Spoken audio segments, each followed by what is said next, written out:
What's up, everybody? My name is Patrick Onochi, and welcome to AI and Me. And today we're talking about a huge topic that has been happening since last week. And this topic is about Navy Federal. And I'm going to delve into two very distinct problems associated with this Navy Federal issue. So the basic outline of the Navy Federal issue is they have 44% of applicants of people of color were denied mortgages. 44%. Compared to the counterpart of the Caucasian of 77% were actually approved of mortgages. And the disparity was so large the Navy Federal became an outlier between all banks. It was now, Navy Federal was known as, this is an outlier. And the question is, how did this occur? So I'm going to give you two different issues associated with this. One, the AI algorithm. I've always said that the AI algorithm utilized in these banks will show disparity and build bias. And I always, in my previous live video, which I showed, that we are not in these rooms where these AI algorithms are basically being made decisions about. So again, there was a Senate hearing about AI algorithms and the deployment of AI algorithms. And again, I showed that in these rooms, there were no people of color in it. And these are the issues that might cause disparity in this, because these AI algorithms are now being deployed in banks, and questions like source data, variability features around these AI are now being asked. Bias associated with this. These are issues that are core, because I'm sure one of the issues, I'm not sure, I'm going to speculate that one of the issues associated with this is data bias and source data bias associated with algorithms that are making decisions about who gets mortgages and who doesn't. To the point where it became a huge issue, where 44% of individuals of people of color were not issued basically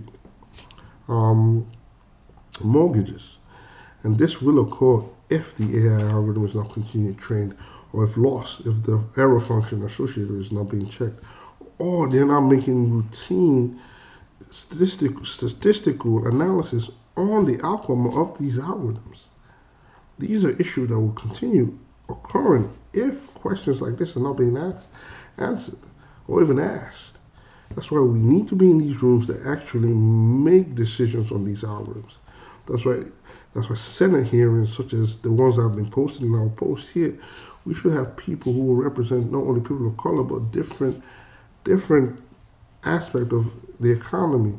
Local, everybody needs to be represented, especially when you have AI algorithms being deployed and causing disparities just like this. Second is what questions we're going to ask in terms of the data itself. In terms of the 44% and 77%, the question is, are there similarities on the individuals who are 44%? For instance, the 44% of people who were denied credit mortgages, what were the similarities between them in all those 44%? Was it credit score? Was it income, or was it debt to income ratio? Are there similarities in all 44% of them? And also the next question is the 77%.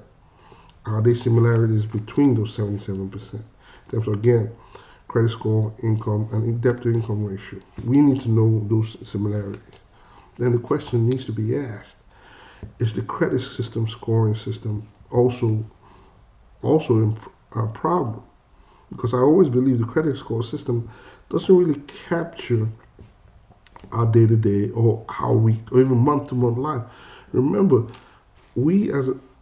I've always looked at every economics professor, and they always tell me using an algorithm to basically deploy on human beings is basically irresponsible and not truly a true representation of any human activity, because our lives are so dynamic. It changes from day to day, from second to second, based on numerous aspects, from external and internal influences. And internal influences, I mean emotions, external environment. So using an algorithm to capture your financial story that might change week to week, because again, you might get a promotion in the next 3 weeks and your income changes, or you might find another job in the next 3-4 months and your income changes, or your business or side hustle you started 6 months ago might decide to start flourishing, your income changes. So is the credit score really capturing what might change on your week to week or day to day or month to month activities? I don't think so. But we still use that to actually judge our financial health in any system. So those questions need to be asked. And again, this is AI and me. We need to ask a question again in terms of what AI and how algorithms make the decisions in terms of our mortgages. And also we need to ask the question on what algorithms are used to determine our financial health. So this is AI and me, and I'll see you in the next video. Peace.